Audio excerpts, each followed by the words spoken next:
Hey there, happy Friday. So that can only be one thing. It's time for the week's pickups. A couple of different things going on. It's going to be mainly Modano heavy, so I will warn you about that in advance. But there is a nice little baseball card at the end that I wanted to share with you that came in this week as well. A lot of this stuff is from eBay for the most part, so let's start with a little bit from that late 90s that I was referring to the last couple of mail days and things. So this is a 1997-1998 Beehive. This is the Golden Portraits parallel of the big 5x7 from Modano. It's exactly the same, obviously outside of the fact that there's foil and then golden portraits there on the front. It is pretty shiny if you get it in the light just right. It's got the full big foil thing going on. It's a cool card, but again, with these 5x7s, not exactly the easiest thing in the world to store, but you have to find it. So, lots of real estate for a lot of information here in the back. Full set of statistics up until that point in his career, so that's kind of cool.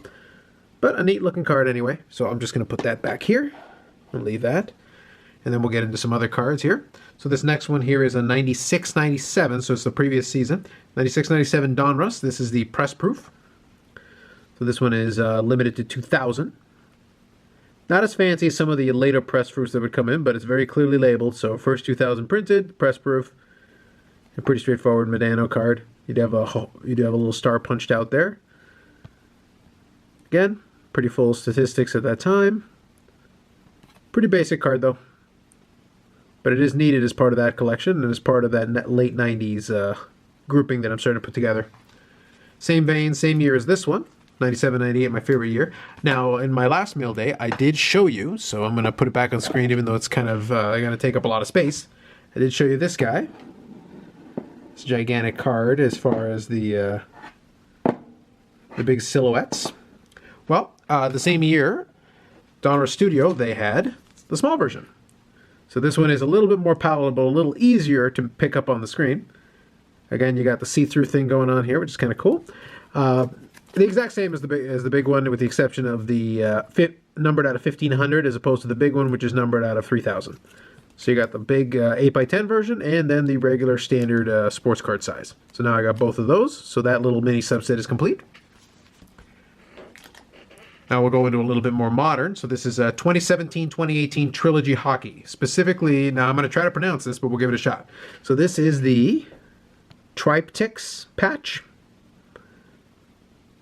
I kept trying to think of how I wanted to take a stab at trying to pronounce that, but it's so tri-P, so Triptychs. Genuinely, I don't know. Nonetheless, it is from Trilogy, and this is a premium patch. So you can see this is actually from CCM. So it was part of the jersey there at the bottom, logo usually on the back, and it's kind of nice with the little gold and the black. So it's a little different than the standard Dallas Star patch that I would get in a lot of these. So that's pretty nice, and it is numbered to 25. It was kind of interesting that they use this kind of like printing numbering versus a lot of the foil numbering that you're used to seeing on a lot of these. But it is a pretty limited card, not exceptionally expensive, but a nice card nonetheless, and a decent patch for what it is.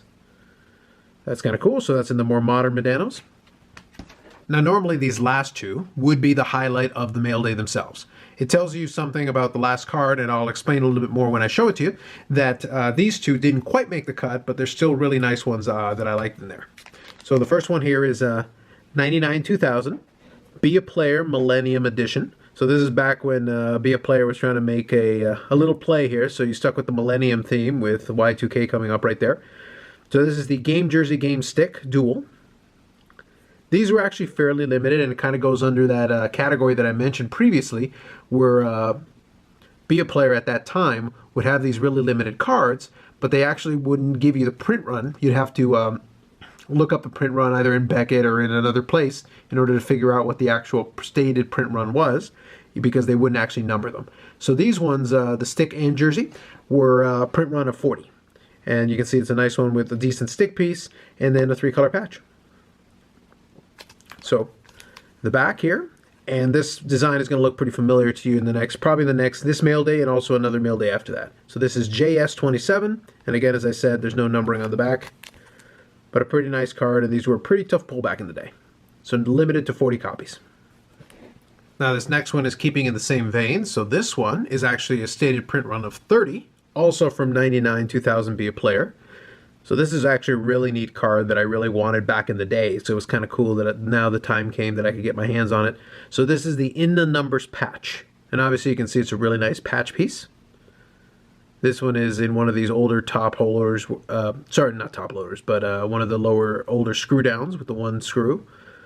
Right now it doesn't seem to be causing any damage to the card, so it's not like it's squeezed in there. So I'll leave it there for now, but at some point I'll probably switch it up to a one-touch. But it is a really nice patch there. And as I said, the stated promo, so you can see the design-wise, it's actually very similar to that other one because Be a Player stuck fairly consistently to it. You're using the same photos, you're just kind of aligning the orientation. So this is N27, again, sticking with a pretty consistent theme. But that is a really nice patch card. So now I'm starting to fill in the little sub-collection here for 99 2000 Be a Player. This one doesn't qualify into that checklist that I created because I cut it off at 98.99.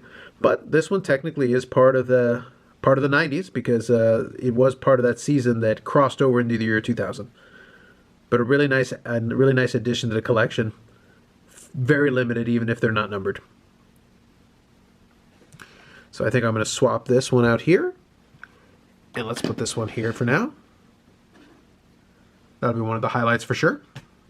All right, with all that said, now it's time for the finale. So as I said, normally this card here would be my big finale card, but in this case, there was this other one that has a little bit of a backstory, even if the one on the screen is a little bit rarer technically, but this one has an interesting story to go along with it. So we've got the 1998 Donruss Crusade, Carlos Delgado, green. And then I'll get back to the front here in a second. So this is numbered to 250. So again, I mentioned previously that I had a little bit of inspiration from the Essential Credentials podcast, which you can find on YouTube, and I've made links to it in previous videos. But this is one of those series that I kind of knew about a little bit, but I hadn't done too much digging into. And they talked it up enough that I decided to go and look into it myself.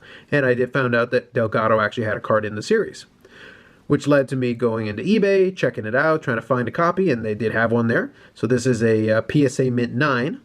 So actually, the population report on this is actually pretty low. I think there's only 3 of these as a 9, with 2 being 10s that are higher. So it is fairly limited. Not a lot of these ended up getting graded, I would say, at least not this one for Delgado, if nothing else. Green is actually the most common version, with there being a purple and a red as well. So if I do run across those, that'll be great. This actually is a much less expensive card than this one, even though this one is probably a little undervalued for what it is.